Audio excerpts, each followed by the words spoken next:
नमस्ते। आज मैं आपको ले चलूंगा पूर्वी नेपाल की पहाड़ियों में एक ऐसी कहानी सुनाने जो वहां की हवाओं में आज भी गूंजती है। यह है रानी बन की कहानी। तो चलिए सीधे चलते हैं उस डरावने जंगल में।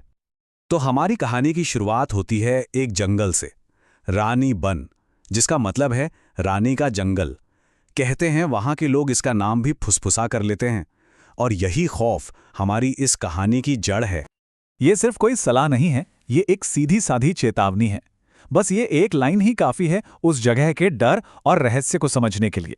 आखिर सूरज ढलने के बाद ऐसा क्या होता है वहां? और वजह ये है, लोग मानते हैं कि इस जंगल में एक जवान रानी की आत्मा भटकती है, जिसकी मौत सदियों पहले यहीं हुई थी। एक अतृप्त आत्मा, जिसकी कहानी आज भी लोगों के दिलों में खौफ पैदा करती है। अब कहानी में एंट्री होती है हमारे मेन कैरेक्टर की, और साथ ही एक ऐसे फैसले की जो उसकी पूरी जिंदगी बदलने वाला था। अक्सर डरावनी कहानियों की शुरुआत ऐसे ही तो होती है ना? एक छोटा सा फैसला और उसके भयानक नतीजे। तो एक शाम की बात है, किरण नाम का एक कुली था। आसमान में तूफान घिर रहा था और उसे बस जल्दी घर पहुंचना था। तो उसने क्या किया? उसने जंगल वाला शॉर्टकट ले लिया। देखिए, इरादा तो बिल्कुल सीधा साधा था। हम सब कभी ना कभी ऐसा करते हैं। शायद इसीलिए ये कहानी इतनी असली और डरावनी लगती है। उसने सारी चेतावनियों को अनदेखा कर दिया क्योंकि उस वक्त जरूरत ज्यादा बड़ी लग रही थी। और बस यहीं से माहौल बदलना शुरू हो जाता है। हवा एकदम थम सी गई थी, एक अजीब सी अनकही शांति। सोचिए, तूफान से पहले की खामोशी कितनी डरावनी हो सकती है। बस एक ही आवाज थी, किरण के कदमों के नीचे सूखे पत्तों की चरमराहट। हर कदम की आवाज उस सन्नाटे को चीर रही थी और उसके अकेलेपन को और भी गहरा कर रही थी। लेकिन वो अकेला नहीं था। उस भयानक सन्नाटे में कोई और भी था। जंगल के ठीक बीचों बीच किरण को कुछ ऐसा दिखा जो वहां हो ही नहीं सकता था। और बस यहीं से कहानी का असली डर शुरू होता है। रास्ते पर उसने एक औरत को अकेले खड़े देखा। बहुत खूबसूरत थी और उसने लाल रंग का गुन्यू चोलो पहना हुआ था। अब देखिए, पहली नजर में तो सब ठीक ही लगता है, लेकिन उस वक्त उस सुनसान जंगल में एक औरत का अकेले खड़ा होना कुछ तो अजीब था, है ना? और वो भी लाल रंग में। ये रंग खतरे का निशान भी तो होता है। और एक और बात, उसके लंबे बाल उसके चेहरे पर बिखरे हुए थे, चेहरा ढका हुआ था। ये वो पहली चीज थी जिसने किरण के मन में एक अजीब सी बेचैनी पैदा कर दी। सोचिए, आप किसी को देख तो रहे हैं पर उसका चेहरा नहीं देख पा रहे। ये छोटी सी बात डर को कई गुना बढ़ा देती है। फिर उस औरत ने बहुत ही धीमी, कांपती हुई आवाज में कहा, दाई, क्या आप मुझे गांव का रास्ता बता सकती है? वो मदद मांग रही थी। अब जाहिर है, किरण का दिल पिघल गया। किसी को कमजोर और लाचार दिखा के अपने जाल में फंसाने का ये कितना शातिर तरीका है ना? तो किरण ने मदद करने का फैसला कर लिया। वो आगे आगे चलने लगा।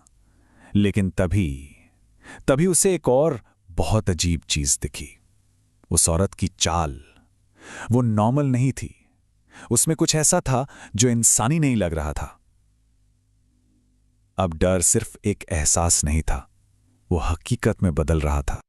उसके पैर जमीन को छू ही नहीं रहे थे, वो हवा में तैर रही थी। और बस यही वो पल था जब किरण के सारे शक यकीन में बदल गए। ये कोई इंसान नहीं था, वो किसी और ही चीज की मदद कर रहा था। सोचिए, उस पल किरण पर क्या बीती होगी। अब आता है कहानी का वो हिस्सा जहां डर अपनी सारी हदें पार कर देगा। रहस्य से पर्दा उठने वाला है और जो सच सामने आएगा वो किरण की सोच से भी कहीं ज्यादा खौफनाक है। और फिर उस आवाज ने कहा, मुझे पीछे मत छोड़ो किरण। बस ये सुनते ही किरण का खून जम गया। उसे उसका नाम पता था। कैसे? उसने तो अपना नाम बताया ही नहीं था। ये डर अब सीधा उसकी रूह में उतर चुका था। सबसे बड़ा सवाल तो यही था, उसे उसका नाम कैसे पता चला? किरण वहीं का वहीं जम गया। इस एक सवाल के आगे सारे तर्क फेल थे और इसी एहसास ने उसे एकदम लाचार बना दिया। वो जानता था कि पीछे कुछ बहुत भयानक है, फिर भी वो धीरे धीरे पीछे मुड़ा। ये इंसानी फितरत भी अजीब है ना? खतरे का सामना करने की ये इच्छा, ये कहानी का सबसे ज्यादा टेंशन वाला पल है। और उसने जो देखा वो कहानी का सबसे खौफनाक मंजर था।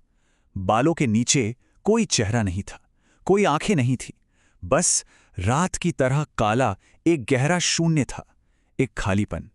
ये किसी भी डरावने चेहरे से ज्यादा खौफनाक है, क्योंकि ये कल्पना के लिए कोई जगह ही नहीं छोड़ता। ये तो साक्षात डर था। तो उस भयानक मुलाकात के बाद क्या हुआ? क्या किरण बच पाया? अब हम जानेंगे कहानी का अंजाम और उस रानी के श्राप का असर जो आज भी कायम है। उसी वक्त जोर का तूफान आ गया। किरण बस भागा, अपनी जान बचाने के लिए भागा। ऐसा लग रहा था मानो पूरा जंगल ही उसका दुश्मन बन गया हो। वो भागता रहा, लड़खड़ाता रहा, और सुबह की पहली किरण के साथ ही वो जंगल से बाहर निकल पाया। वो उस बुरे सपने से तो बाहर आ गया था, पर क्या वो सच में आजाद हो पाया? जब गांव वालों ने उसे देखा तो उसकी हालत बहुत खराब थी। उसका चेहरा एकदम पीला पड़ गया था। वो बुरी तरह कांप रहा था और कई दिनों तक उसके मुंह से एक लफ्ज नहीं निकला।